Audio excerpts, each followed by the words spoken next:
Singareni contract కార్మికులకు bonus ఇవ్వడం శుభ పరిణామమన్నారు చెన్నూరు ఎమ్మెల్యే వివేక్ వెంకటస్వామి.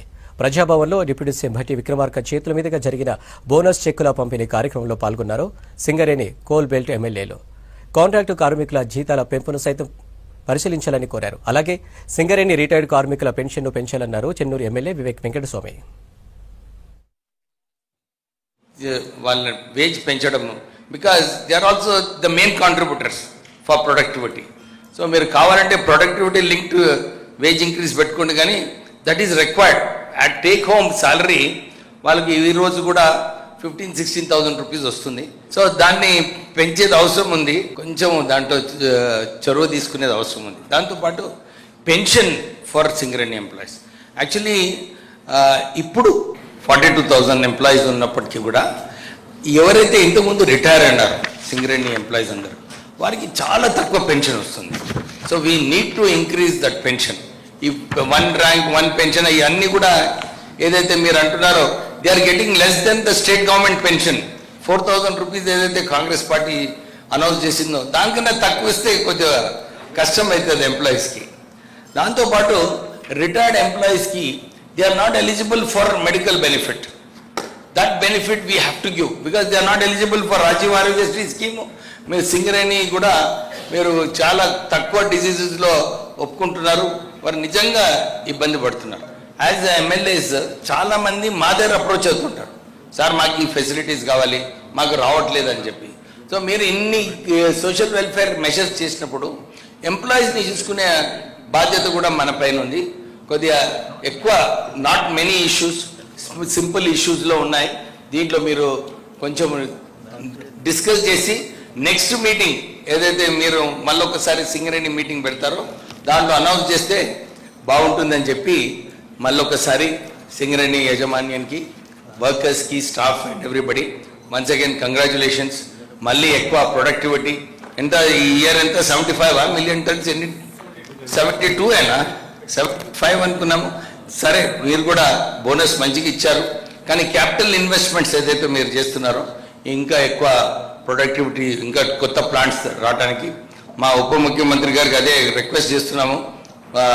మా జైపూర్ పవర్ ప్లాంట్ ఎక్స్పాన్షన్ కూడా తొందరగా మీరు దీన్ని భూమి పూజ చేస్తే బాగుంటుందని చెప్పి రిక్వెస్ట్ చేస్తూ ముగిస్తున్నాను. Thank you.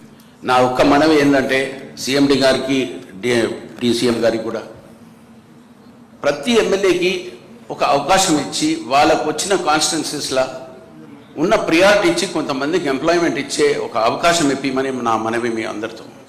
ఎందుకంటే ప్రతి ఒక్కరికి ఎమ్మెల్యేకి చాలా బాధలు ఉన్నాయి.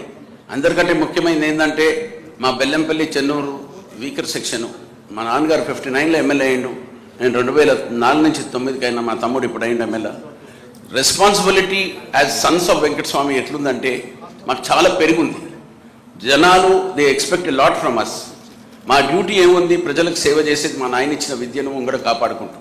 ఎంప్లాయ్మెంట్ పొటెన్షియల్ని ఇంక్రీజ్ చేయమని కొత్త బావిని తీసుకొచ్చినా కూడా మా ఉన్న ఏరియాకి సంబంధించిన ప్రతి ఎమ్మెల్యేకి ఒక అవకాశం ఇవ్వమని మీ అందరితో నేను మనవి చేసుకుంటూ ఈ ఇచ్చిన కార్యక్రమాన్ని బోనస్కి ప్రతి ఒక్కరికి పేరు పేరున కంగ్రాచులేట్ చేస్తూ సెలవు తీసుకుంటాం. ఒకటేమో శ్రీరాంపూర్కు సంబంధించిన మటుకు ఫారెస్ట్ వాళ్ళ నిర్లక్ష్యంతో, అది ఎప్పుడో ఫారెస్ట్ కన్జర్వేషన్ యాక్ట్ 1981 రాకముందు అక్వైర్ అయిపోయి 75-76లో బొగ్గలను స్టార్ట్ అయితే ఆ యాక్ట్ కిందకి రాదు, కానీ ఎక్కడో పేపర్లో తప్పుదేముందని చెప్పి ఇప్పటివరకు ఇబ్బంది పెడుతున్నారు. దాంతో మొన్న ఒక RK6 మైన్ సీజ్ చేయడం జరిగింది.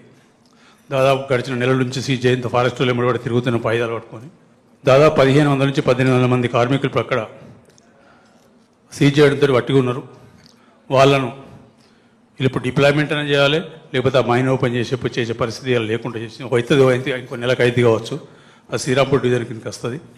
దీని మీద డిప్యూటీ సీఎం గారు, మంత్రులందరూ కొంచెం దృష్టి సారించి అసలు 2,850 ఎకరాలు శ్రీరాంపూర్ డివిజన్కి సంబంధించిన భూమి which was acquired much before 1974.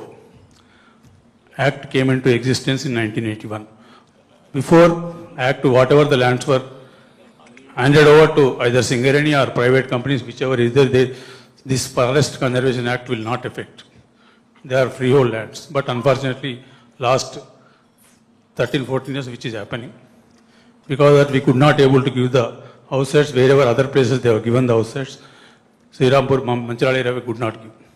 దాన్ని కూడా మంత్రి గారు ముఖ్యమంత్రి గారు కొంచెం చొరవ తీసుకుని దాన్ని కూడా ఆ సమస్యను పరిష్కారం కోరుతున్నాం. దాంతోపాటు రిటైర్డ్ కార్మికులు అంటే సింగరేణి కార్మికులు అంటే ఇక్కడ రెవెన్యూ మంత్రి గారు ఉన్నారు. సింగరేణి కార్మికులు అంటే డబ్బులు బాగున్నాయి వాళ్ళకు రేషన్ కార్డు ఇవ్వద్దు, తెల్ల రేషన్ కార్డు ఇవ్వద్దు, వాళ్ళని దూరంగా పెట్టడం జరిగింది. ఖచ్చితంగా సింగరేణిల రిటైర్డ్ కార్మికులకు ఇప్పటి వరకు కూడా 18,000 పైన వచ్చిన పెన్షన్ వచ్చే వాళ్ళు చాలా తక్కువ మందిని, 10% కూడా లేరు. మిగతా వాళ్ళంతా 18,000 లోపలనే వస్తున్నాయి. ఇక వాళ్ళ పిల్లలు వాళ్ళని చూసుకోరు అనేది మీ అందరికీ తెలుసు. నేను చెప్పడం ఇవాళ పిల్లలు తల్లిదండ్రులు ఏ విధంగా చూసుకో మీకు తెలుసు. తప్పకుండా వాళ్ళందరికీ కూడా రేషన్ కార్డులు తీసుకొని ఏదైతే మీరు నామ్స్ ప్రకటిస్తారో ఆ నామ్ల 2,40,000 ప్రకటించినప్పుడు అర్బన్ ప్రాంతంలో వాళ్ళని కూడా ప్రభుత్వ పథకాలకు అన్నిటికీ అర్హులు చేసే విధంగా తప్పకుండా చేయాలని